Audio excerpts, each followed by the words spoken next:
Hello everyone and welcome back to Crash Course Another Humanities. artifact found in the remains of Finland is this tool, probably made by the metalworkers to increase productivity in the society.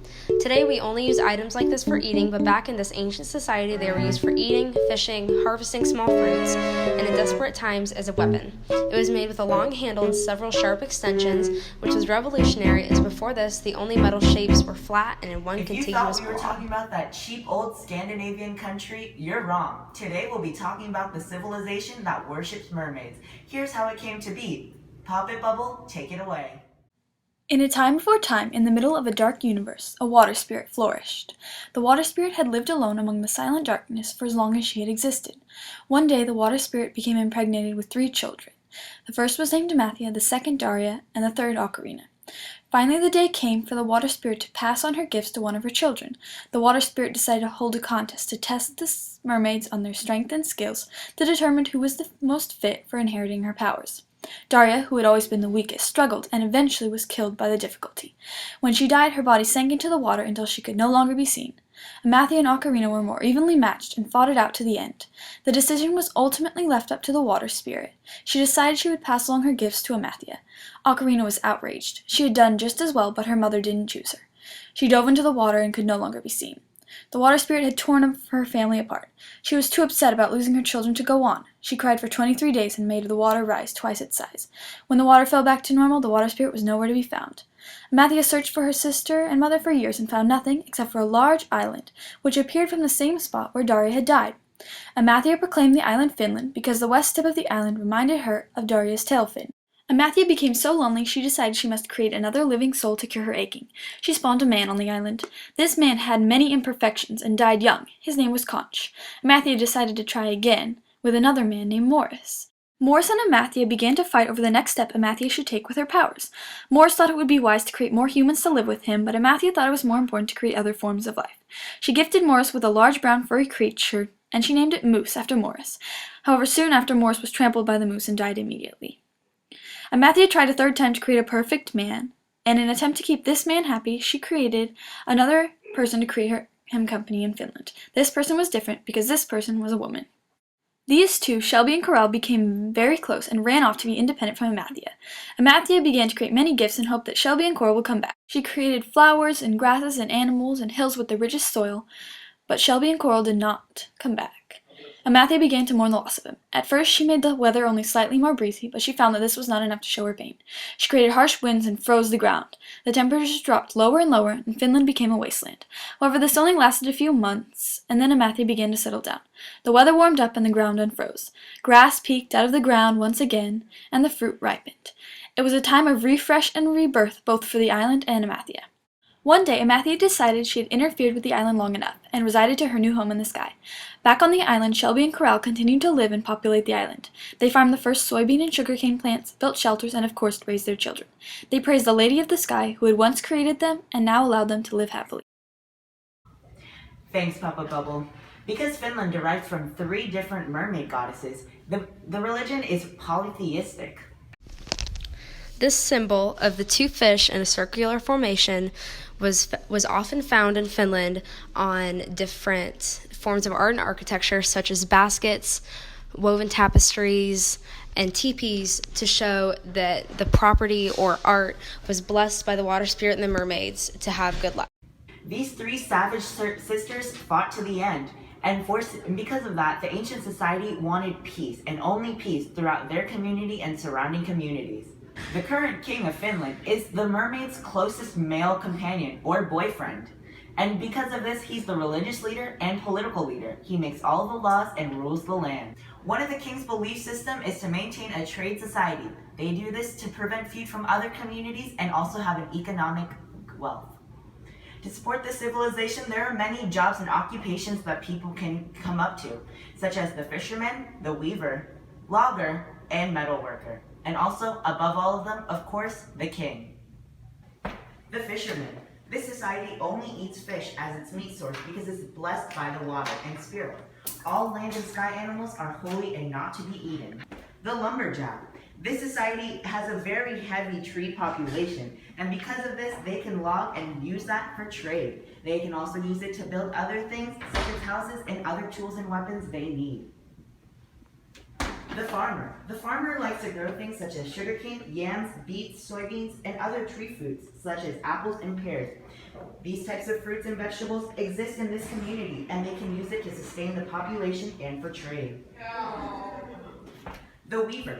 The weaver uses tree materials from the lumberjack to create wonderful and amazing baskets. These baskets can be used to harvest stuff and for trade. There are many talented weavers in this society, and they take pride in their weaving skills. The metal worker. The metal worker likes to make in-house objects made out of metal to use for trade and for tools. If necessary, they can make weapons. However, they are a peaceful society, so they rarely use these, mostly for trade, and other in-home use and metal workings. The king. The king is the closest figure to the mermaid and interprets and creates all the laws.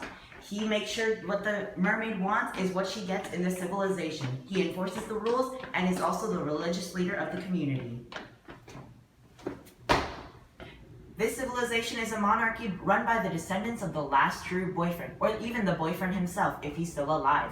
The king and queen makes all the decisions, but in order for them to be approved, they have to have a 2/3 vote from the royal family.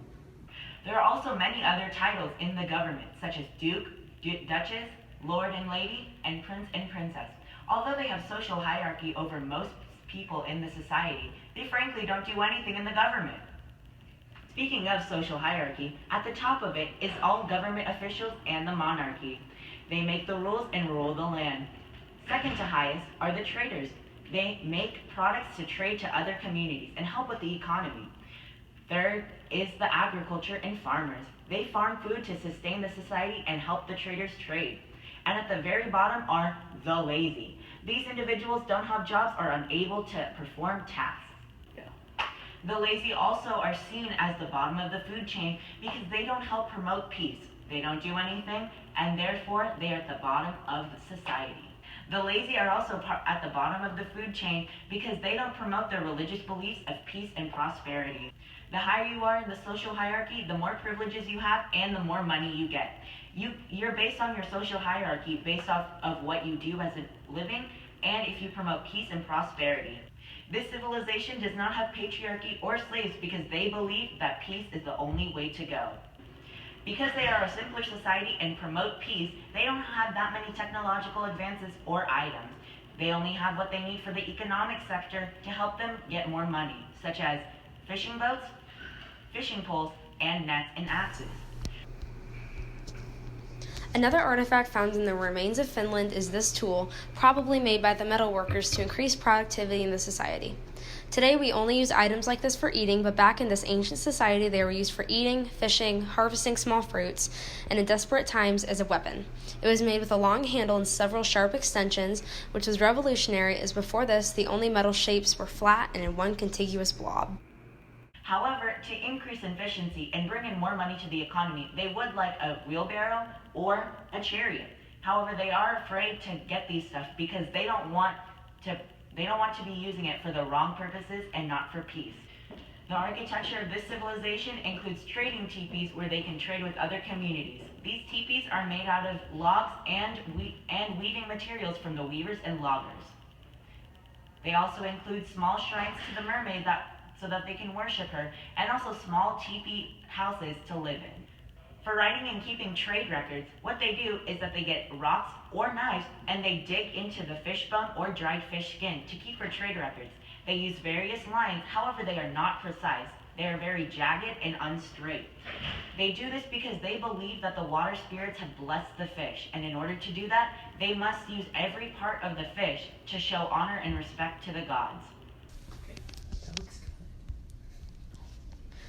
This series of bones represents Finland's writing system. Since they didn't have materials to create paper and they couldn't create quills because it was disrespectful to use land and sky animals for their own benefit, they used rocks or other sharp items to make scratches on fish bones to show respect to the water spirit by using all the gifts she gave them. Their writing was mostly used to track trade. Each bone represents a day, and each notch represents an item traded. This particular skeleton shows a week on trade. The first day, it appears 14 items were traded, but on the last day, there were 13. Art in this society is not seen as for enjoyment or for someone to look at, but more for trade and for economic purposes. The most common form of art is weaving. These talented weavers collect colorful reeds from water sources in order for them to use them to create wonderful baskets and other forms of art. This basket is one of the last surviving artifacts of Finland. It is thought to have been woven by one of the more talented weavers of the society, as it is more intricate and incorporates many different styles of wooden beads as well as chunks of sea glass. This basket was probably used for trade as it was found in a different section of the island.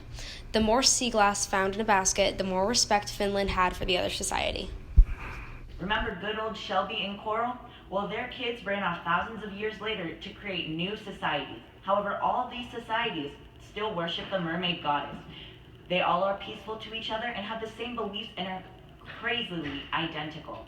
They all trade amongst themselves and are very peaceful with one another. There's little to no combat, and they all help each other to raise their spirits with the mermaid goddesses. Finland is located in a river valley environment. Because there is a river, it often floods unexpectedly, killing many men and their profit and crops.